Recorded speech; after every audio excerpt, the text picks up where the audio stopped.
నమస్తే, welcome to whether TV. ప్రమాణ స్వీకార ముహూర్తం నిర్ణయించిన సీఎం సీటుపై జోస్యం చెప్పిన ఆయన లెక్కదేలితే తిరుగులేదనేది పొలిటికల్ వర్గాల టాక్.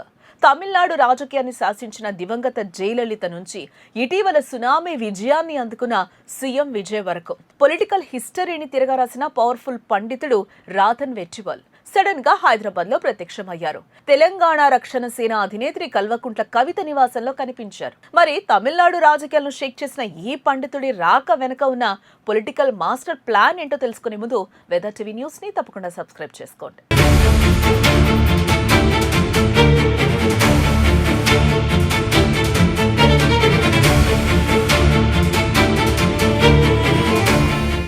రాధన్ పండిట్ వెట్టివేల్ తెలుగు రాష్ట్రాల్లో కంటే తమిళనాడులో మారుమోగిపోయే పేరిదే.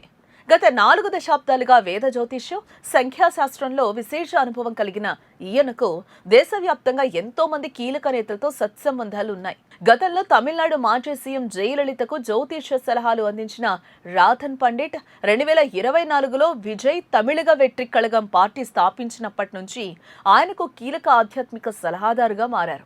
విజయ్ సీఎంగా గెలుస్తారని ముందే చెప్పడమే కాకుండా ప్రమాణ స్వీకార ముహూర్తాన్ని కూడా ఆయనే ఖరారు చేశారనే వార్తలు వచ్చాయి. ఏ క్రమంలోనే ఆయనకు ప్రభుత్వంలో ప్రత్యేక పదవి దక్కినా తీవ్ర విమర్శల నడుమ తొలగించాల్సి వచ్చింది. అలాంటి పండితుడు ఇప్పుడు సడన్ గా కవిత ఇంట్లో ప్రత్యక్షం కావడం తీవ్ర ఆసక్తినే రేపుతోంది. హైదరాబాద్ లోని కవిత నివాసానికి చెన్నై నుంచి ప్రత్యేకంగా వచ్చిన రాధన్ పండిట్ కు కవిత, ఆమె కుమారుడు కలిసి ఘనస్వాగతం పలికి సత్కరించారు.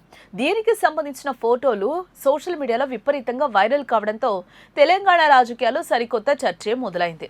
అసలు కవితని ఆయనను ప్రత్యేకంగా పిలిపించారా, లేక ఆయనే స్వయంగా ఇక్కడికి వచ్చారా? తమిళనాడులో విజయ్ కి ప్లస్ అయినట్లే కవిత కూడా తన భవిష్యత్ రాజకీయ వ్యూహాల కోసం జాతక బలం తెలుసుకోవడానికి ఆయనను సంప్రదించారా అనే ప్రచారం కూడా ఇప్పుడు ఊపందుకుంది. ప్రస్తుతం తెలంగాణ రక్షణ సేన పేరుతో కొత్త రాజకీయ ప్రయాణాన్ని ప్రారంభించిన కవిత రాబోయే రోజుల్లో పార్టీని బలంగా జనం మధ్యలోకి తీసుకెళ్లాలని భావిస్తూ ఉన్నారు. ఎలాగైనా తెలంగాణలో కొత్త రాజకీయ శక్తిగా ఎదగాలనే లక్ష్యంతో అడుగులు వేస్తున్న వేళ ముగ్గురు సీఎంల జాతకాలను తిరగరాసిన జ్యోతిషుడితో భేటీ కావడం రాజకీయ వర్గాల్లో హాట్ టాపిక్ గా మారింది. ఇప్పుడు ఈ భేటీ వెనుక కేవలం ఆధ్యాత్మిక కారణాలు ఉన్నాయా, లేక వ్యూహాత్మక రాజకీయ ముహూర్తాలు ఉన్నాయా అనేది ఇప్పుడు ఆసక్తికరంగా మారిందని చెప్పుకోవచ్చు. కవితకు రాబోయే రోజుల్లో రాజకీయ యోగం పట్టేలా ముహూర్తాలు పెట్టడానికి రాధన్ పండిట్ హైదరాబాద్ వచ్చారనే వార్తలైతే జోరందుకున్నాయి. ఏదేమైనా రాజకీయాల్లో ముఖ్యమైన నిర్ణయాలు, పార్టీల స్థాపన, ఎన్నికల నామినేషన్లకు జ్యోతిషుల సలహాలు తీసుకోవడం కొత్తేం కాకపోయినా తమిళనాడు రాజకీయాలను శాసించిన ఒక పండితుడు ఇప్పుడు తెలంగాణ రీజనల్ పాలిటిక్స్ లోకి ఎంటర్ కావడం తీవ్ర చర్చనీయాంశమైంది. మరి ఈ భేటీ కవిత పొలిటికల్ కెరియర్ కు ఎంతవరకు కలిసి వస్తుందో చూడాలి.